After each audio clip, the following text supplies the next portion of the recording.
ಲೋಕಸಭಾ ಚುನಾವಣೆ ನೀತಿ ಸಂಹಿತೆ ತೆರವಾದ ನಂತರ ಹೊಸ ಪಡಿತರ ಚೀಟಿ ಸಿಗಬಹುದು ಎಂಬ ನಿರೀಕ್ಷೆಯಲ್ಲಿದ್ದವರಿಗೆ ಸರ್ಕಾರ ಶಾಕಿಂಗ್ ನ್ಯೂಸ್ ನೀಡಿದೆ.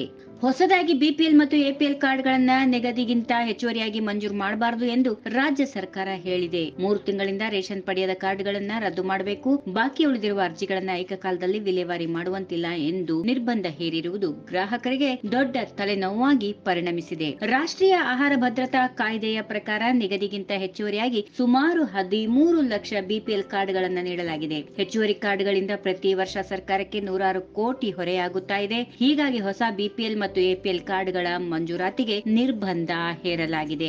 ನಿಗದಿಗಿಂತ ಹೆಚ್ಚುವರಿ ಕಾರ್ಡ್ಗಳನ್ನ ಮಂಜೂರು ಮಾಡಬಾರದು. 3 ತಿಂಗಳಿನಿಂದ ಪಡಿತರ ಪಡೆಯದ ಕಾರ್ಡ್ಗಳನ್ನ ರದ್ದುಪಡಿಸಬೇಕು. ಒಂದೇ ಬಾರಿಗೆ ಬಾಕಿ ಉಳಿದಿದ್ದ ಅರ್ಜಿಗಳನ್ನ ವಿಲೇವಾರಿ ಮಾಡಬಾರದು. ಆರ್ಥಿಕವಾಗಿ ಸಬಲರು ಪಡೆದ ಕಾರ್ಡ್ಗಳನ್ನ ತಕ್ಷಣವೇ ರದ್ದುಪಡಿಸಬೇಕು. ರದ್ದಾದ ಕಾರ್ಡ್ಗಳ ಆಧಾರದ ಮೇಲೆ ಹಂತ ಹಂತವಾಗಿ ಅರ್ಜಿ ವಿಲೇವಾರಿ ಮಾಡಬೇಕು ಎಂದು ಹೇಳಲಾಗಿದೆ. ಬಡತನ ರೇಖೆಗಿಂತ ಮೇಲ್ಪಟ್ಟವರಿಗೆ ಎಪಿಎಲ್ ಕಾರ್ಡ್ ನೀಡಲಾಗುತ್ತದೆ. ಹೊಸದಾಗಿ ಅರ್ಜಿ ಸಲ್ಲಿಸುವವರಿಗೆ ಗುರುತಿನ ಚೀಟಿಗಾಗಿ ಮಾತ್ರವೇ ಅಥವಾ ಪಡಿತರಕ್ಕಾಗಿಯೇ ಎಂಬುದನ್ನು ಪ್ರತ್ಯೇಕವಾಗಿ ನಮೂದಿಸಿ ಪಡಿತರ ಚೀಟಿ ಮಂಜೂರು ಮಾಡಲಾಗುತ್ತದೆ. ಕೇವಲ ಗುರುತಿನ ಚೀಟಿಗಾಗಿ ಕಾರ್ಡ್ ಪಡೆಯುವವರಿಗೆ ಪಡಿತರ ಸಿಗೋದಿಲ್ಲ ಎಂದು ಹೇಳಲಾಗುತ್ತಿದೆ.